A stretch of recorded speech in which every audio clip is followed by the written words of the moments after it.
Il n'y a pas quelque chose qui vous choque dans ce graphique? Il est vraiment mal fait?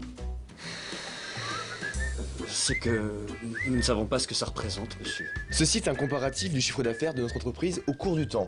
La courbe bleue correspond aux résultats de 2007 et la rouge à ceux de cette année. Alors, c'est quoi qui va pas? La courbe rouge est en dessous de la bleue? Voilà! Et maintenant, je vais vous demander de faire un tout petit effort d'imagination. En termes de flouze, de pépettes, de blé, d'argent, d'oseille. Qu'est-ce que ça signifie? Que nous gagnons moins d'argent que l'année dernière. Exactement. Et est-ce que vous avez une idée de ce que cette décroissance va entraîner? On va devoir à nouveau économiser sur le PQ? Bon, laissez-moi expliquer aux plus je m'en foutiste d'entre nous certaines subtilités liées à notre entreprise. Notez que pour cette dernière phrase, je n'ai pas employé le pluriel. Nos actionnaires, les gens qui ont misé des sous sur nous, sont très attachés à la notion de gros dividendes annuels. Notion qui dépend essentiellement de la bonne croissance de notre entreprise. Le souci, c'est que si on leur montre les chiffres actuels là, ils risquent de ne pas être très contents et de manifester très fort, ce qui aurait pour conséquence des choses vraiment très désagréables pour tous. Plan social, suppression de postes, baisse des budgets. Ça va le gros débile au premier rang, il arrive à suivre? Ça va aller, merci bien. Mais qu'est-ce qu'on peut faire pour redresser le tir? J'allais y venir. Dans une semaine, nous recevons un gros client, un héros, mais pas un prolo du style Spider-Man. Non, là, c'est un fortuné, comme on les aime, et il a décidé de nous acheter une nouvelle Némésis. Si on arrive à satisfaire ses demandes, on s'assure un chiffre d'affaires record pour le dernier trimestre. Oh, mais c'est merveilleux! Avec votre sens des affaires, nul doute que nos emplois seront sauvés, monsieur le directeur. Mais voilà le hic. Pour des raisons personnelles, je ne peux pas traiter directement avec lui. C'est vous qui allez devoir piloter les négociations, Hippolyte. Moi? Pour une relation client? C'est quoi le site de la NPE déjà? Mais pourquoi vous ne pouvez pas vous en charger, vous, patron? Qu'est-ce que vous n'avez pas compris dans les mots raisons personnelles? Bon, écoutez, vous êtes le seul à avoir assez de répartie pour me remplacer, Hippolyte. L'entreprise et mon bonus annuel comptent sur vous. Allô, Lex? Oui. J'ai finalement pu me libérer. Ton jet part toujours pour Ibiza? Super, à tout de suite.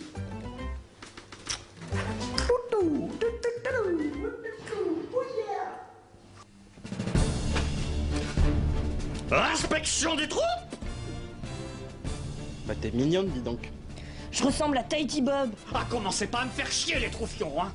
Mon stressomètre a déjà atteint son seuil critique. Surtout, vous vous en tenez à ce qu'on a dit. Bon, ça va. Au moins, vous êtes présentable.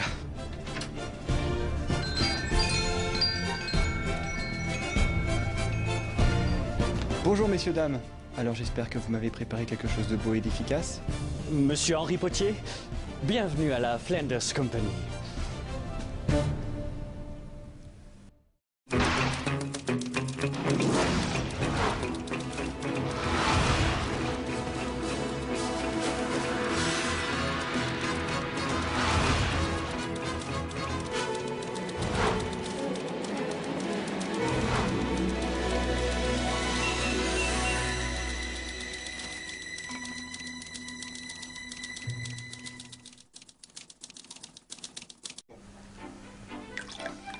Merci. La bière au beurre c'est sympa 5 minutes, mais rien ne vaut un bon whisky. Vous m'en direz des nouvelles, monsieur Potier. Il vient des réserves personnelles de notre directeur. Monsieur Truman nous rejoindra-t-il bientôt? Non, hélas, il a été retenu pour des raisons personnelles. Il s'en excuse. C'est moi qui serai chargé d'établir votre contrat. Il est vraiment regrettable que votre PDG ne prenne même pas la peine de se déplacer lorsqu'un héros comme Monsieur Potier lui fait l'honneur d'acheter ses services. Votre entreprise ne marque pas de points, Monsieur Kurtzman. Mademoiselle Nadège, mon attachée de presse, ne vous formalisez pas trop de ses commentaires, elle est un peu pète sec. Excusez-moi si je protège vos intérêts, Monsieur Potier, mais vous me payez pour ça après tout. Vous voyez ce que je veux dire? Et si vous nous expliquiez en détail ce que vous attendez de notre compagnie, monsieur Potier? Vous savez sans doute que l'année dernière, j'ai vaincu de façon définitive mon ennemi juré, Lord Val-de-Marne. Un exploit historique, monsieur. Et commercial! Le dernier volume qui a relaté mes aventures a explosé tous les records de vente. Monsieur Potier est désormais aussi connu que Jésus et Oussama Ben Laden. Par contre, nous n'avions pas prévu les effets secondaires de la disparition de Lord Val-de-Marne. Bien quel service?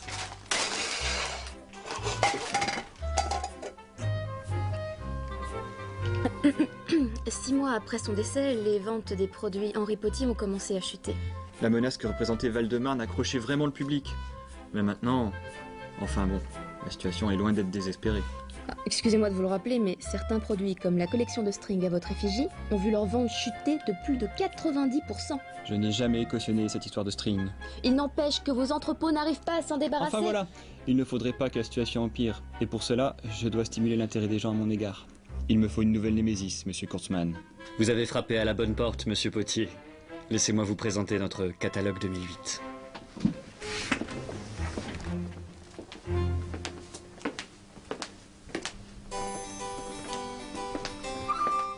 Mais qu'est-ce que c'est que ça? C'est une petite surprise que vous a concocté notre équipe scientifique. Lorsque j'ai su que vous veniez, j'ai préparé quelques prototypes de baguettes de notre cru, monsieur Potier. Nous nous faisons un point d'honneur à proposer nos super vilains tout équipés. Et parfois, pour assurer un certain équilibre, nous proposons aussi du matériel aux héros qui font appel à nous. Je n'ai jamais vu un modèle de ce genre. Qu'est-ce que c'est? Ah, celle-là est encore au stade expérimental, mais c'est ma préférée. Je l'ai appelée la Terminator, un subtil alliage de la technologie et de la magie. Au stade expérimental. Oui, mais c'est sans danger. En quoi est-elle faite? Aluminium et cheveux d'Arnold Schwarzenegger. Vous devriez peut-être éviter de l'agiter comme ça. Oui, mais elle n'a pas l'air de fonctionner. Bah, pour l'instant, elle n'a qu'un sort de préprogrammé, et pour l'activer, il faut crier Sarah Connor. Sarah Connor! Ah non. Plus grave, la voix, avec un soupçon de questionnement. Sarah Connor?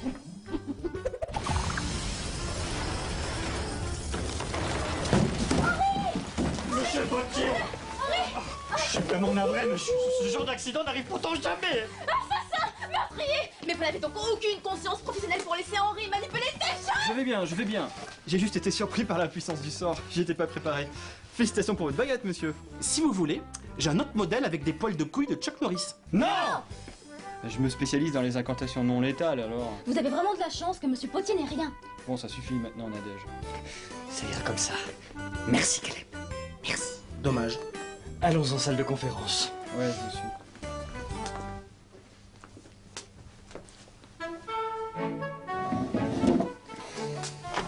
Monsieur Potier, la Flanders Company est heureuse de vous présenter ceux qui deviendront, si vous le souhaitez, vos futurs ennemis mortels. Voici Seth, un super vilain qui a déjà 150 ans d'expérience derrière lui. Il nous a rejoint l'année dernière pour nous faire profiter de son expérience. Il a l'air un peu jeune pour quelqu'un d'aussi expérimenté, non? Seth est un démon, mademoiselle. Il est immortel, il ne fait pas son âge. Ce qui lui assure d'ailleurs un capital charisme des plus intéressants. C'est un spécialiste des arts occultes. Magie noire, sort de mort, penchant avéré pour le génocide.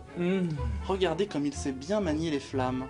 Ajoutez-lui une touche de fond de teint verdâtre, une longue cape, et vous ne trouverez personne qui, mieux que lui, puisse succéder à Lord Valdemarne. C'est très intéressant, mais j'ai peur qu'avec lui, je ne puisse que répéter ce que j'ai déjà accompli par le passé.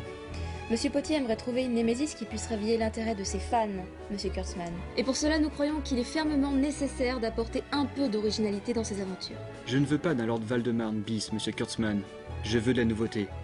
Surprenez-moi. Alors laissez-moi vous proposer un élément moins mystique et un peu plus physique.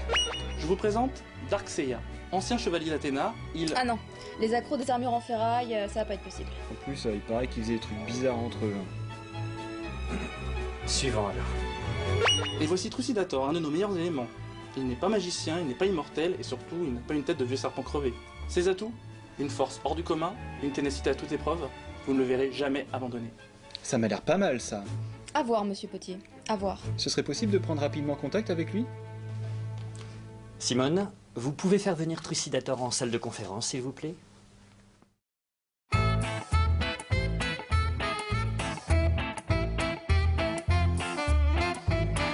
Vu de près comme ça, il y a quand même quelque chose qui me chiffonne. La taille, peut-être? Non, c'est le costume. Oui, voilà. Le trip cuir et armure, ça colle pas trop avec le folklore britannique. J'aimerais quand même conserver une certaine cohérence avec les thèmes qui ont fait mon succès. Pas de problème, nos super vilains sont customisables. Hors de question que je porte une putain de robe! Oh, allons. Je suis sûr qu'une petite panoplie en velours vous cirait à ravir. Non, non, je crois que ça va pas le faire. Bon, eh bien, je ne sais pas trop quoi vous proposer d'autre. Non. Monsieur Potier, ces gens vous ont assez fait perdre votre temps, allons-nous-en. Attendez une minute. Si vous le permettez, j'ai encore un modèle à vous proposer.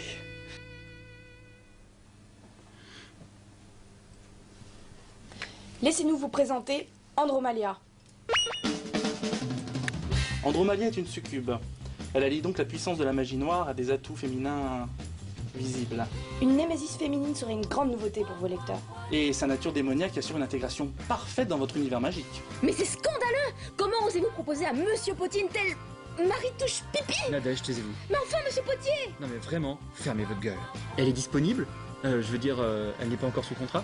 Non, c'est une recrue en fin de formation. On peut négocier une clause d'exclusivité si vous voulez. Henri, vous ne pouvez pas engager cette dépravée! Nadège, je tiens à vous le dire, vous êtes super chiante. Et je vous vire. Pardon? Où est-ce que je signe, monsieur Kurtzman?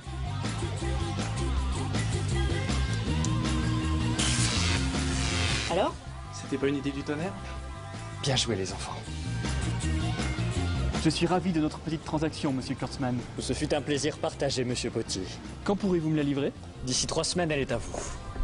Votre balai, monsieur Potier. Nos ingénieurs lui ont fait une petite révision, cadeau de la maison. Ah, merci, c'est gentil. Eh bien, adieu, messieurs, dames. Ça s'est bien passé. Tonton sera fier de nous, j'espère. Je pense, oui. Caleb? Oui. Une petite révision cadeau. Ah, écoute, tu vas pas m'en vouloir d'avoir pris des initiatives. Oh merde. C'est pas grave. Il avait déjà signé son chèque.